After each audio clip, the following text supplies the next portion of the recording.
आइए आइए सेठानी जी, इससे पहले कि वो आ जाए, आइए इसको तो मैं ऐसे बंद कर देता हूँ। गलती हो गई। आइए आइए, बोलिए क्या काम है? ये ही है। बहुत खतरनाक जगह है ये, उतरते ही पीछे लग गया एक। नहीं समझे, मैं समझाता हूँ। बहुत मुश्किल से आए हैं आपकी दुकान, पीछे एक चोर बुर्बक टाइप आदमी लग गया था, नीचे खड़ा। आइए दिखाता हूँ उस तरफ, आइए इधर आइए। वो देखिए फोन पे बात कर रहा है, लगता है अपने साथियों को बुला रहा है यहाँ पर। बाप रे।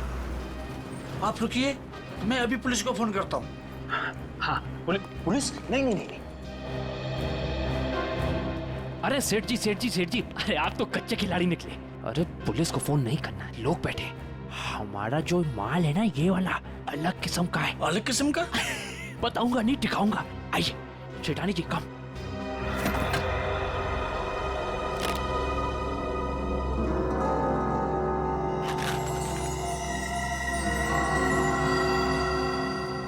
कैसा लगा? एकदम सही जगह पर आए आप। कहाँ से हाथ मारा है? फालतू सवाल बड़े कर रहे हैं आप। माल देखिए, आम खाइए, पेड़ मत गिनिए। तो बेचना है? सेठानी जी कह रही है बेचना नहीं है, तो खरीदना है? खरीदना भी नहीं है। तो फिर गहनों के बदले गहने लेने हैं? तो फिर आप लोग क्यों आए हुए यहाँ बाजार में? मासूम है, इधर देखिए, हम ये चाहते हैं कि आप इस सामान को पिघला दें। जब बाजार बढ़े, रेट बढ़े, हम धीरे धीरे हौले हौले प्यार से बेचेंगे, पैसे कमाएंगे। आपका काम हो जाएगा। लेकिन आपके काम के डबल रेट लगेंगे। अरे सेठ जी, डबल रेट क्यों? कोई बात नहीं, ये काम पहले किया ना। अरे कैसी बात करते हो? बहुत बार किया, और ये जो आप लेकर आए हैं ये तो चिल्लर है।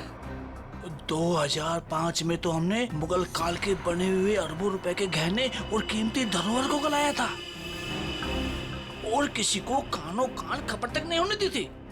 पूरे 4 दिन तक चलता रहा था ये काम। आइए मेरे साथ, आइए।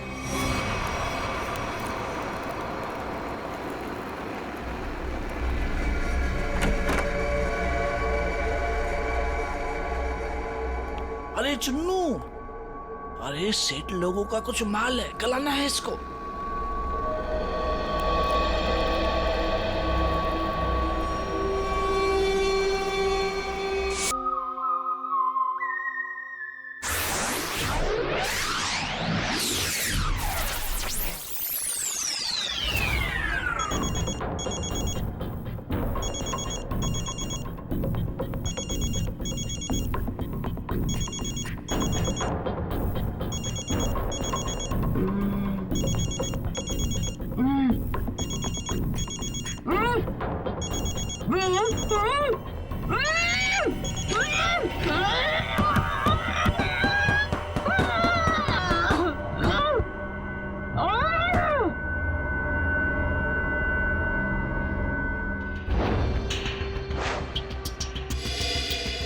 तारिका फोन क्यों नहीं उठा रही? तारिका प्लीज फोन उठाओ। डॉक्टर सालुंखे को फोन करता हूं।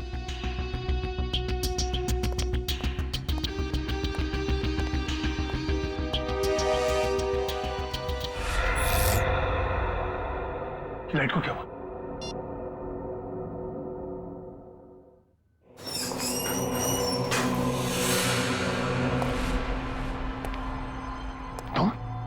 तुम यहाँ क्या कर रहे हो?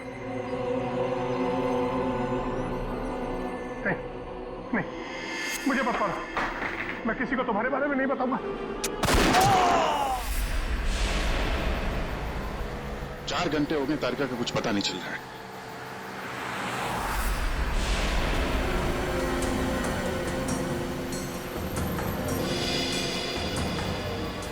सर, तारिका का मोबाइल आसपास ही दिखाई दे रहा है।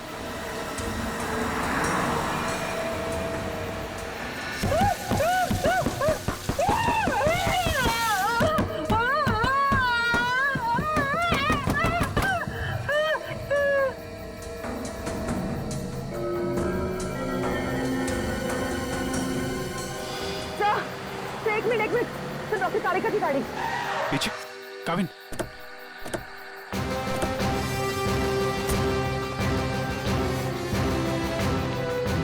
तारिका, तारिका,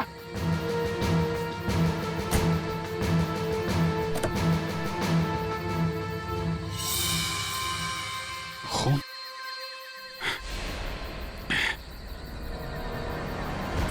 कुछ हुआ है तारिका को, खून है यहाँ पे।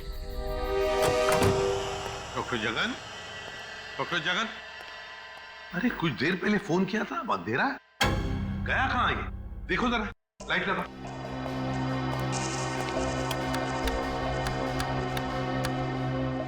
सर, स्विचेस सारे ऑन है, लगता है मेन स्विच ऑफ है। मेन स्विच ऑफ है, कमाल है।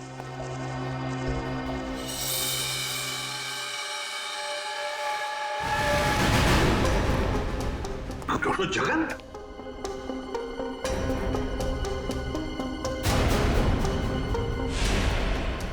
सर, ये तो मर चुके हैं। सर कहीं ऐसा तो नहीं कि खूनी को पता चल गया हो कि डॉक्टर जगन हमें कुछ बताने वाले थे, इसलिए? कुछ समझ में नहीं आ रहा सर। पहले तारिका का गायब होना और अब जगन जी का खून। वही तो। तारिका, तारिका जी, डॉक्टर तारिका। तारिका,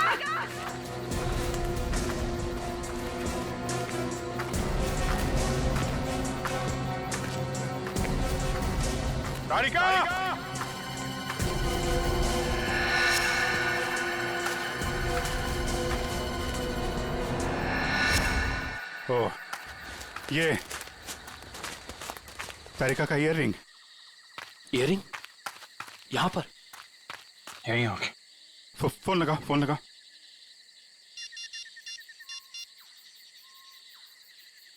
सर घंटी जा रही है सर।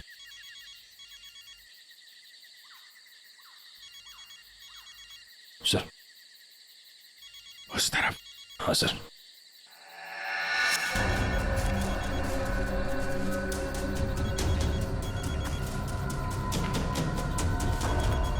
सर घंटी की आवाज काफी धीमी आ रही है।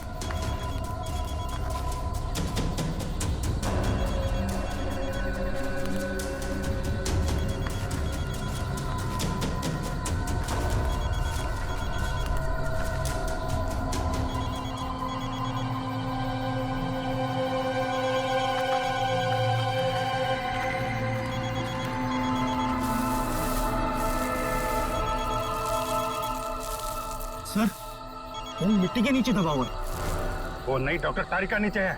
जल्दी खोलो इसको।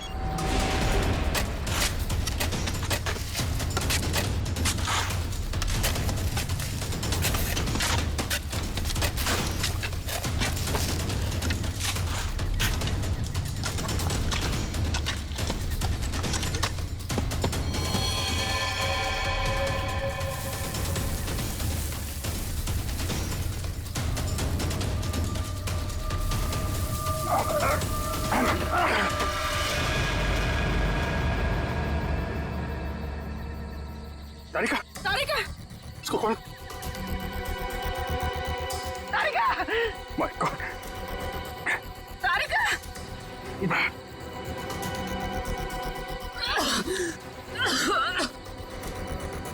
तारिका तुम ठीक हो? हाँ?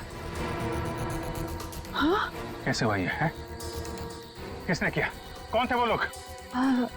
रिपोर्ट्स थे, लैब जा रही थी। एक आदमी आया, जबरदस्ती मुझे क्लोरोफॉर्म सुंघाया। मैंने अपने आप को छुपाने की कोशिश की और मुझे किसी ने मुझे जोर से सर पे मारा।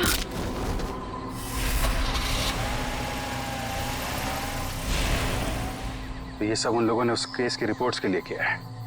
इस केस ने हमें 3 दिन से उलझा रखा है। समंदर के अंदर बहता हुआ वो लकड़ी का टुकड़ा और उसके साथ वो आदमी की खोपड़ी। लगता है कोई बड़ी मछली फंसी है जाल में। खींच खींच, अरे ये तो कोई लकड़ी का टुकड़ा फंसा हुआ है जाल में। खींच, अरे जल्दी निकाल, नहीं तो जाल फट जाएगा। खींच।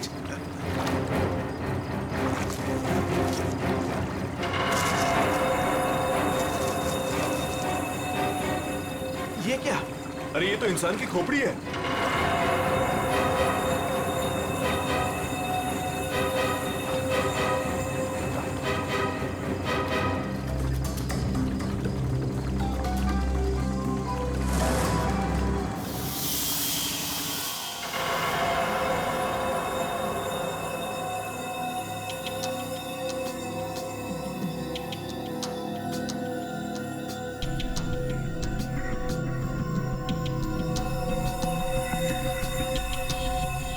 बस समुद्र में बहती हुई लकड़ी साधारण लकड़ियों से काफी अलग है, क्योंकि ये लकड़ी समुद्र के पानी में हजारों मील बहती हुई आई है, समुद्र के सारे जीवन को अपने आप में समेटे हुए है। तो फिर साळुंखे, इस लकड़ी से हमें पता चल सकता है ना कि ये किस किस तरह के पानी में से बहकर आई और पानी की क्या खूबियां हैं।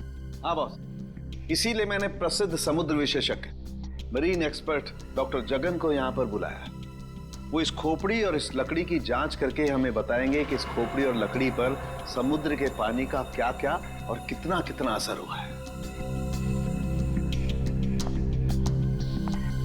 तो यहाँ सर पे पीछे गोली मारी गई है इस आदमी को।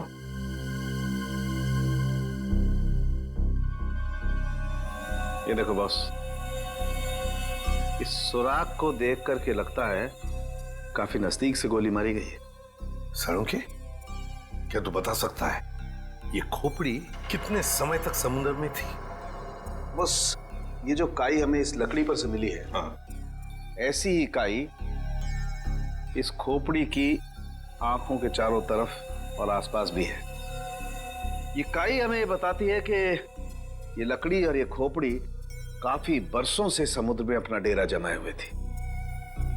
फिर तो साळुंखे साहब ये भी पता चल जाएगा कि ये खोपड़ी समंदर के किस भाग में थी, और साथ ही साथ पक्के तौर पे ये भी पता चल जाएगा कि कितने समय तक थी। हाँ, पता चल सकता है।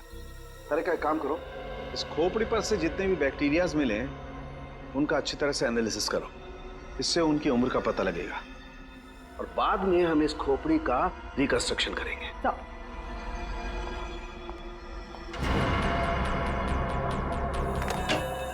सॉरी डॉक्टर साळुंखे, थोड़ा लेट हो गया। अरे यार, एनीवे कोई बात नहीं। बस ये है वो समुद्र से बहती हुई लकड़ी जिसके बारे में मैंने आपको बताया था। Please check it.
वाह सर, लकड़ी में से तेल निकलने लगा।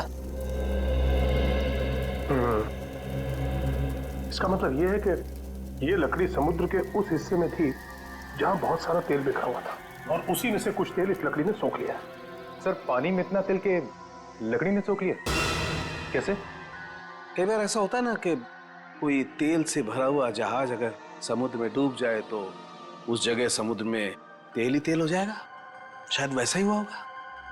अब मैं ये लकड़ी जलाता हूँ। वो क्यों? दरअसल इस लकड़ी को जलाने से जो अलग अलग तरह की लपटें उठेंगी, उससे हमें समुद्र के अलग अलग हिस्सों में मिलने वाले रसायनों के बारे में पता चलेगा। हम उन रसायनों की फोटोग्राफ लैब को भेज देंगे। लैब हमें बताएगी कि ये लकड़ी कहाँ कहाँ से तैरती हुई यहाँ पहुंची, और अगर उन्हीं में से कोई रसायन खोपड़ी पर लगा हुआ मिला तो हमें यह भी पता चल जाएगा कि ये क्राइम कहाँ हुआ है।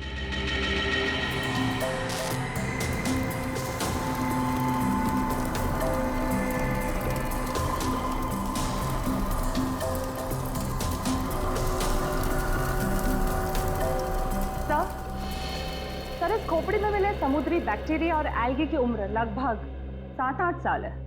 7-8 साल से समुद्र में? तो इसका एक ही मतलब है कि ये खोपड़ी जिस आदमी की है उसकी मौत समुद्र में 2005 में हुई है। 2005। उन रिपोर्ट से हमें पता चल सकता था वो खोपड़ी कहाँ थी, कहाँ से बह के आई थी। कोई तो है लेकिन जो ये नहीं चाहता कि सीआईडी इस केस की तह तक पहुंचे। किसी के चाहने या ना चाहने से सीआईडी नहीं रुकती।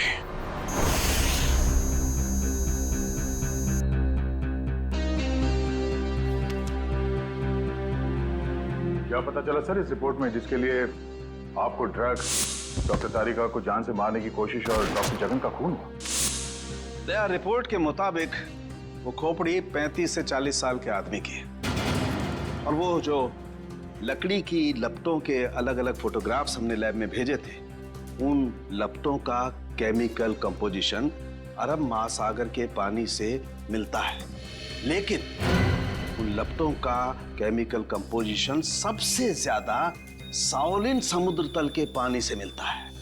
इसका मतलब है शाओलिन समुद्र तल से ऊपर उठकर ये खोपड़ी बहती हुई लकड़ी से उलझकर अरब सागर में पहुंची। सालुंखे ने कहा कि उस खोपड़ी के अंदर वाले हिस्से में उसे कुछ बैक्टीरिया मिली, किण्वन क्रिया करने वाली बैक्टीरिया, फर्मेंटेशन करने वाली बैक्टीरिया। और फिर मरीन एक्सपर्ट डॉक्टर जगन के रिपोर्ट में यह भी बताया है उसकी खोपड़ी के ऊपर से कुछ फेरस ऑक्साइड के अंश मिले। फेरस ऑक्साइड, लोहे की जंग। लेकिन सर समुंदर के नीचे एक खोपड़ी पे लोहे की जंग कैसे आ सकती है सर? वही तो। ये खोपड़ी 8-9 सालों से पानी के अंदर थी और बहती हुई एक लकड़ी से जाकर फंस गई, जिसपे से हमें तेल के भी कुछ अंश मिले। हो सकता है ये खोपड़ी किसी डूबे हुए जहाज के मलबे के नीचे दब गई हो।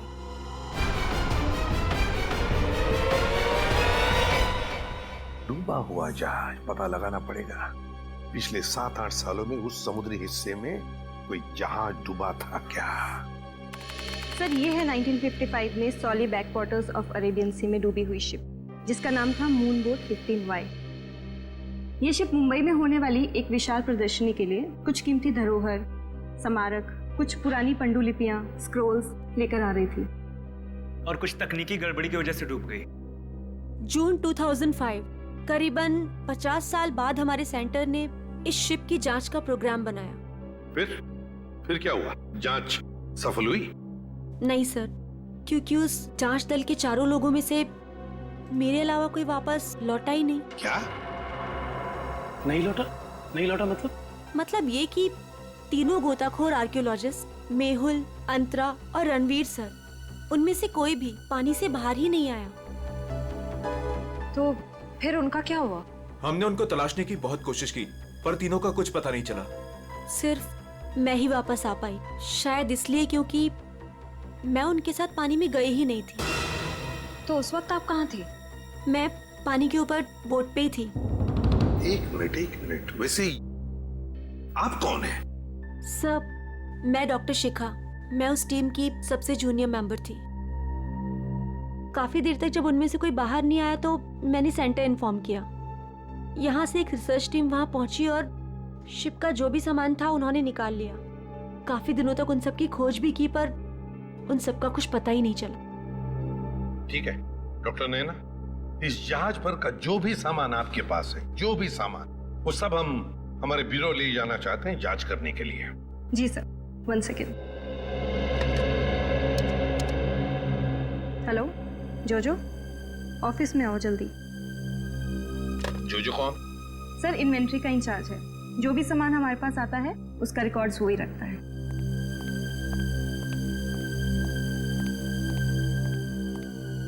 मैडम आपने बुलाया मुझे? हाँ, ये लोग सीआईडी से हैं और इन्हें मून बोट 15Y से मिला हुआ जो भी सामान है वो इन्हें चाहिए। ठीक है सर, मैं आपके ऑफिस में भिजवा देता हूँ, क्योंकि कुछ समय लगेगा कुछ डिटेल और गेट पास बनाने में। ठीक है, कोई बात नहीं। जोजो ने ये सारा सामान भेजा है मरीन रिसर्च सेंटर से। और तुम इन सारे सामानों को लिस्ट से मैच करके देख रहे हो? हाँ सर, और रणवीर, अंतरा और मेहुल, उन सब की फोटो भी भेजिए ईमेल पे, और उनके रिकॉर्ड्स भी। मयूर वही चेक कर रहा है। गुड।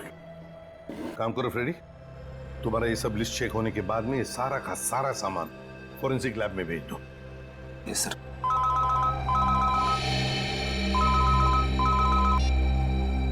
हाँ doctor Tarika. Okay, great, thanks.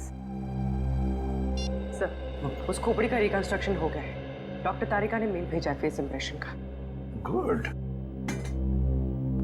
मयूर सर, देखो जरा वो चेहरा चेक करो। सर, ये रही उस आदमी की शक्ल। मयूर, रणवीर, मेहुल और अंतरा, इन तीनों के चेहरे दिखाओ। सर, ये रहे सर। सर, खोपड़ी से जो चेहरा बनाया गया है वो मरीन से गायब हुए किसी भी आदमी से मैच नहीं कर रहा। हाँ, सचिन मिल तो नहीं रहा है, फिर भी एक खोपड़ी पर जो चेहरा बना है ना, उसे मयूर हमारे रिकॉर्ड्स के साथ मैच करके देखो।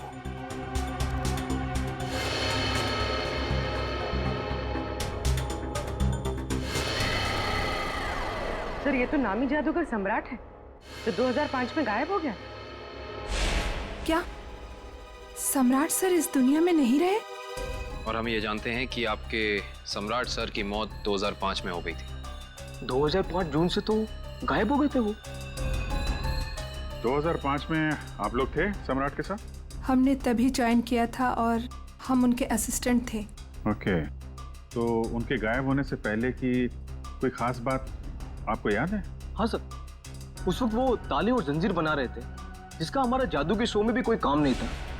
मैं आपको उसकी फाइल दिखाता हूँ। राज, सम्राट सर की वो ताले वाली फाइल ले आना।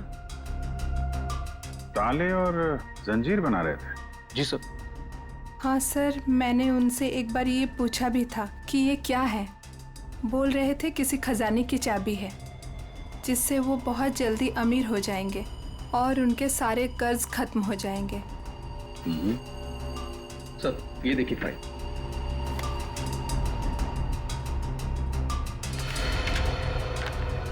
सर, ये ताले जैसे दिखते नहीं हैं, लेकिन ये ताले ही हैं। सर, 4 जून को वो अपने बनाए हुए ताले और जंजीर लेकर चले गए और हमसे कहा कि आज दौलत दरवाजे पर आ जाएगी। लेकिन सर, उस दिन के बाद वो कभी वापस ही नहीं लौटे।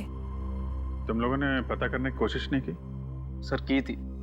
वो अपने पास कभी फोन भी नहीं रखते थे, कोई परिवार भी नहीं था उनका। हमने पुलिस में भी रिपोर्ट की थी, मगर कुछ पता नहीं चला सर।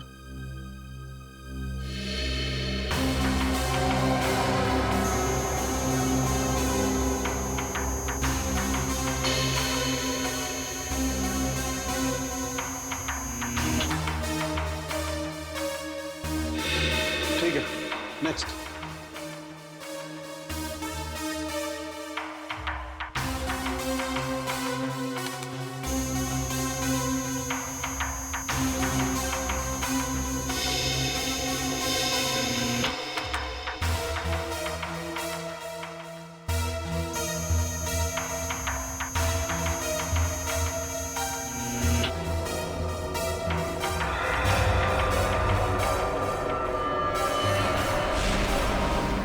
ये कैसे हो सकता है? फिर से स्कैन करते हैं।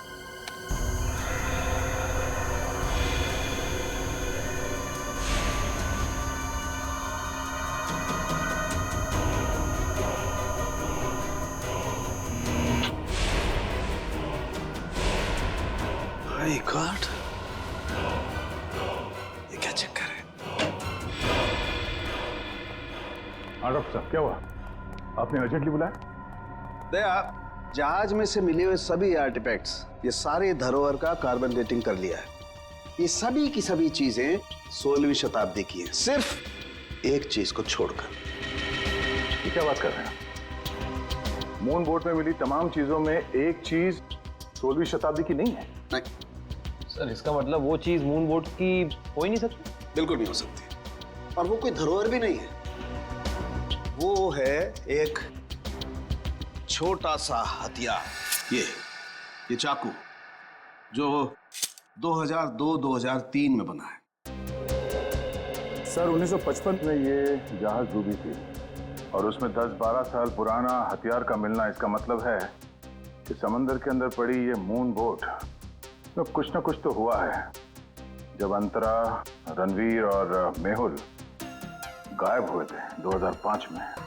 और सर सम्राट का भी वहां होना कोई इत्तेफाक तो नहीं हो सकता। सर इसका मतलब सम्राट का कोई ना कोई संबंध तो जरूर है उस घटना से जिसमें रणवीर, मेहुल और अंतरा की जान गई उस पानी के अंदर। समंदर के गहराई में वहां जाना पड़ेगा जहां पे इस मून बोट का मलबा पड़ा है।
ये जो दोनों कंकाल आप लोगों को बाद में मिले हैं ना, इनमें से ये कंकाल मेहुल का है और ये अंतरा का है। और ये खोपड़ी जो सबसे पहले मिली थी, ये कंकाल सम्राट का है। तो फिर रणवीर कहाँ गायब हो गया? अगर मेहुल, अंतरा और रणवीर पानी से वापस नहीं आए तो रणवीर कहाँ गया? उसकी तो लाश भी नहीं मिली हमें। सर कहीं ये सारा चक्कर रणवीर का तो नहीं हो सकता है? काबिल सर फिर सम्राट का क्या लेना देना इन तीनों से? यही तो पता लगाना है पूर्वी कि किसके कहने पे सम्राट वहां गया था, क्योंकि उसका बनाया हुआ लॉक मून बोर्ड की कंपार्टमेंट में लगा हुआ था, जो 2005 में बना था, और उसके बाद से वो गायब था। सर फिर तो शिखा से दोबारा पूछताछ करनी पड़ेगी। वो अकेली वापस लौट कर आई थी, वो भी जिंदा। सबसे पहले हमें मून बोट प्रोजेक्ट की वीडियो चाहिए, वो भी मरीन सेंटर को जानकारी दिए बिना, वरना उस वीडियोस के साथ छेड़छाड़ हो सकती है। और ये टेप आज रात ही चाहिए।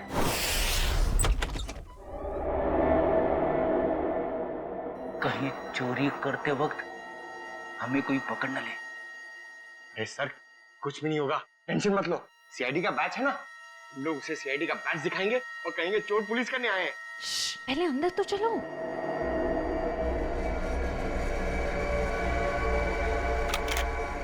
सर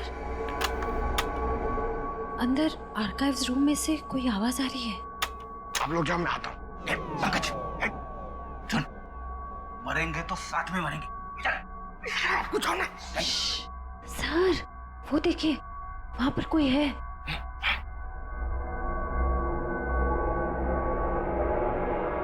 लाइट ऑफ, बंद कर टॉर्च।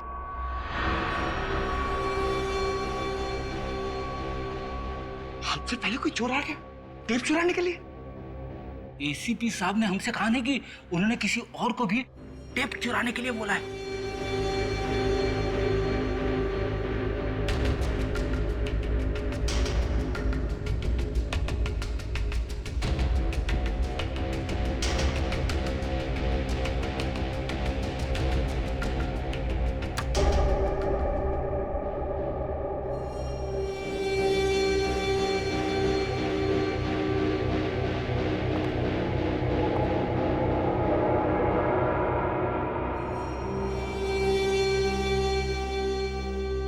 हाथ ऊपर।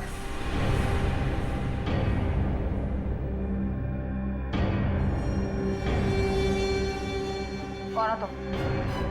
नकाब उतारो।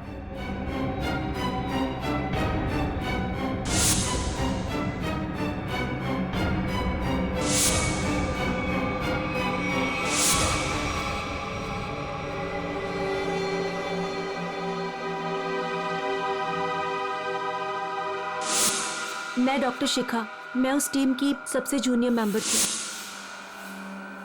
शिखा तुम सब कौन हो?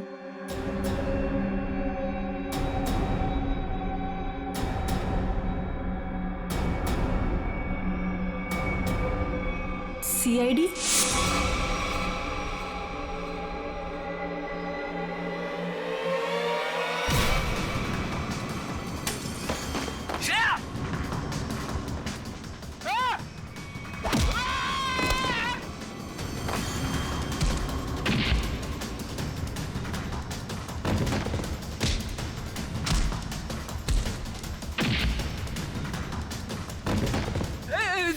देखो मैं लड़कियों पे हाथ नहीं उठाता है?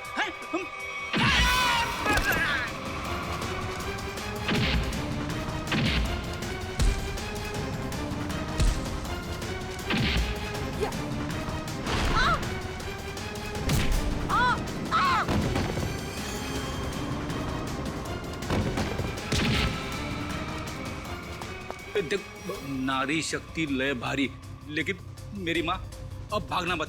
नहीं, हाँ, वो तो रुक जाओ। शिखा तुम इतनी रात के तुम यहाँ क्या कर रही हो?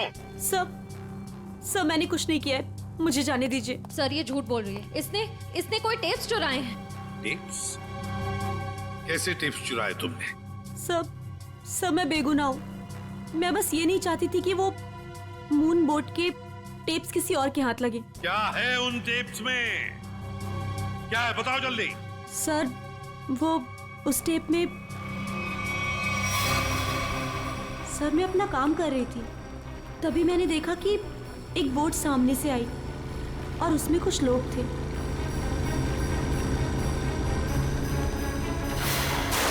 सर कुछ समय के बाद उन लोगों में से एक आदमी पानी में चला गया और फिर थोड़ी ही देर के बाद वो ऊपर आ गया।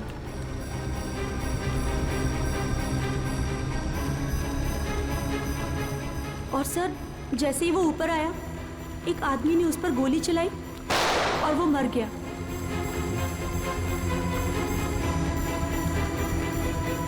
और फिर सर कुछ समय के बाद वो दोनों भी पानी के अंदर चले गए। मैं डर गई थी सर, मुझे लगा कि उस खूनी ने मुझे भी देख लिया है और वो मुझे भी मार देगा। मेरी बोट पे भी एक कैमरा था जिसमें सब कुछ रिकॉर्ड हो रहा था। उसी रिकॉर्डिंग के टेप्स लेने आई थी सर। सर इसका मतलब इसने सम्राट का खून होते देखा था, क्योंकि उसी के सर में गोली लगी थी। तुम ये टेप्स पहले भी तो चुरा सकती थी ना, फिर आज ही चोरी करने का क्यों सोचा तुमने? उस वक्त सभी को ये लगा कि ये एक हादसा है, ऐसे में वो टेप कौन देखता। मुझे क्या पता था कि इतने सालों बाद सीआईडी उस दबे हुए केस की फिर से छानबीन करेगी। बहुत बड़ी गलती की तुमने शिखा, जुर्म को छुपाने की। जुर्म छुपाना भी एक अपराध होता है, समझी? अब तो तुम्हें जेल में बैठना पड़ेगा जब तक कानून तुम्हारा फैसला नहीं।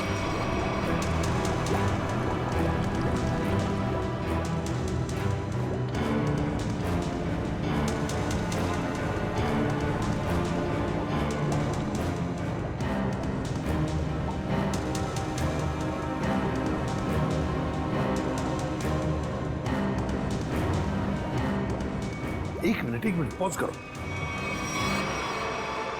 सचिन, जो सामान हमारे पास मरीन सेंटर ने भेजा था उस डूबे हुए जहाज पर जो था वो, उसमें ये मेटल बॉक्स नहीं था, ये संदूक। हाँ सर, ना तो ये बॉक्स लिफ्ट में था और ना ही मरीन रिसर्च सेंटर से आया है। फिर कहीं ऐसा तो नहीं कि ये मरीन सेंटर वाले ये बॉक्स छिपा रहे हैं हमसे? ये भी तो हो सकता है सचिन कि ये बॉक्स मरीन रिसर्च सेंटर तक पहुंचा ही नहीं। सर फिर ये बॉक्स गया कहाँ और इसके अंदर था क्या? हो सकता है पूर्वी की कीमती सामान हो इसमें, और ये सारा सामान 1955 में महाराष्ट्र के एक म्यूजियम में आने वाला था। म्यूजियम में? तो कहीं ये खून इस संदूक की वजह से तो नहीं हुए? पता लगाना पड़ेगा म्यूजियम से क्या था इस संदूक में। मुझे 1955 के कार्गो शिप्स की फाइल्स चाहिए।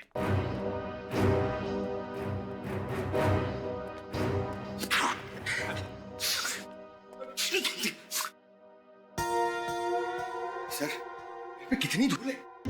यहाँ पे साफ सफाई करने की सख्त मनाही है। चीख फैलाओ अभियान की पूरी तैयारी कर रखी है यहाँ पे।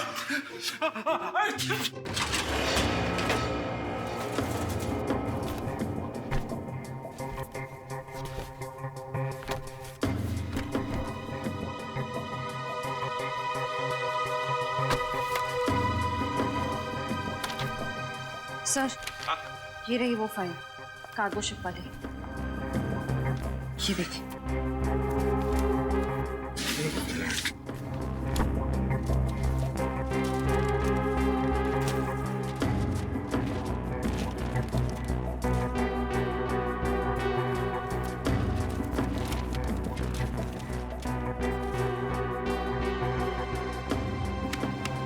ये देखो, मेटल चेस्ट, संदूक, मुगल जवाहरात से भरा हुआ संदूक 1955 की लिस्ट में है, लेकिन मरीन रिसर्च सेंटर के इन्वेंटरी में नहीं है। संदूक किसी ने पानी के अंदर से ही गायब कर दी। सर, ये काम कौन कर सकता है? श्रेया, ये काम तो वही कर सकता है जो मरा नहीं।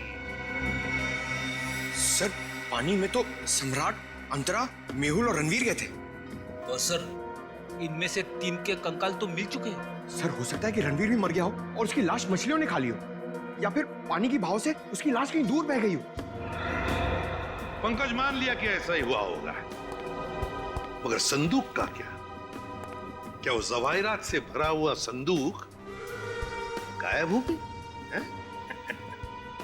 जरा सोचो, सम्राट, मेहुल, अंतरा, ये तीनों के तीनों उस जहाज में कैद थे। उनके कंकाल तो हमें मिल गए, मगर रणवीर का कुछ भी नहीं मिला। इतना सा निशान तक नहीं मिला रणवीर का। इसका मतलब है कुछ न कुछ तो करके रणवीर वहां से गायब हो गया उस संदूक के साथ। सब किया हुआ रणवीर का ही है। पर सर, अब तक तो सब ये समझते थे कि रणवीर मर चुका है। अगर वो जिंदा है भी तो हम उस तक पहुंचेंगे कैसे? और एक बात ये भी है सर कि रणवीर ने उस सोने को वैसे ही बेचने की गलती नहीं की होगी, वरना अब तक पकड़ा जाता। बिल्कुल, तो बस पता लगाना पड़ेगा। 2005 के दरमियान ऐसे कितने जौहरी थे जो जवाहिरात, सोना चांदी गलाने का धंधा करते थे। ये रणवीर जरूर उन्हीं में से किसी एक के पास गया होगा। तो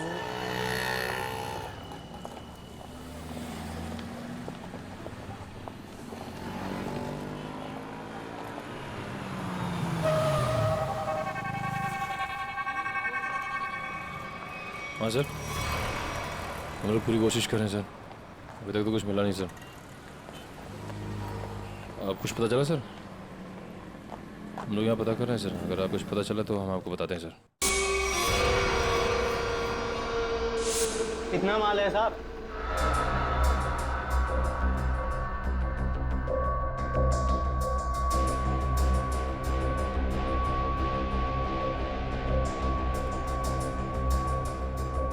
जोजो, तुम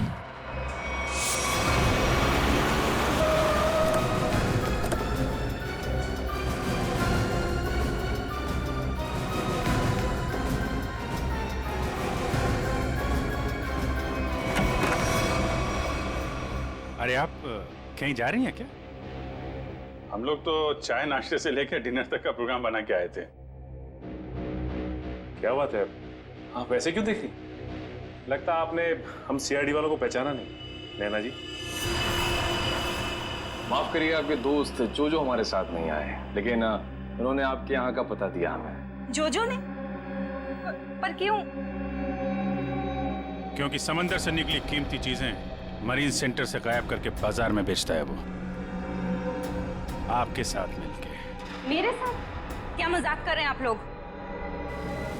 देखिए मैडम, आपका सारा कच्चा चिट्ठा हमारे पास है। बेहतर यही होगा कि आप खुद ही बता दीजिए।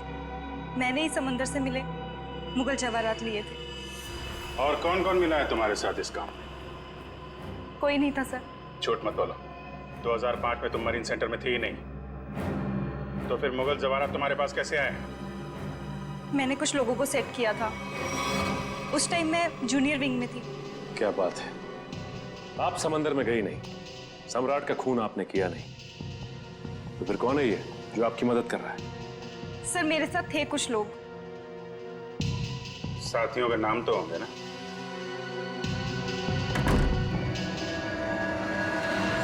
कौन है ना? सर, अंदर कोई नहीं है सर। सर, मैं अकेली हूँ सर। किसे देख रहे हैं सर?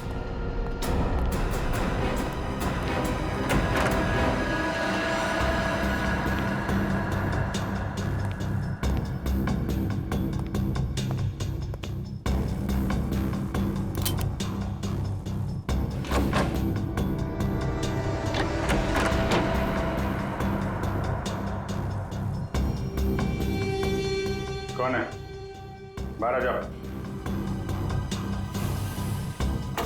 बाहर आओ चुपचाप।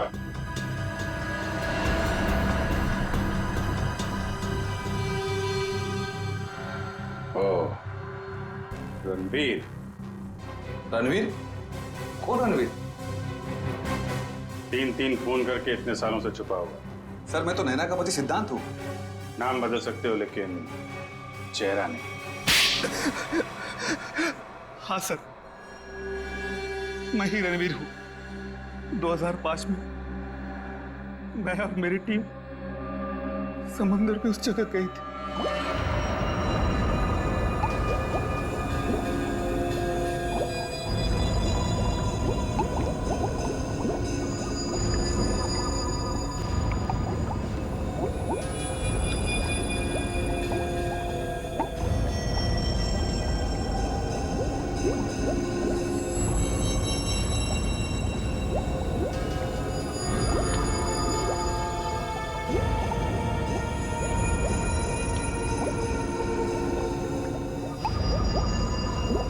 उस चेस्ट के बारे में सिर्फ मैं जानता था और कोई नहीं, इसलिए मैंने सम्राट के साथ मिलकर एक प्लान बनाया।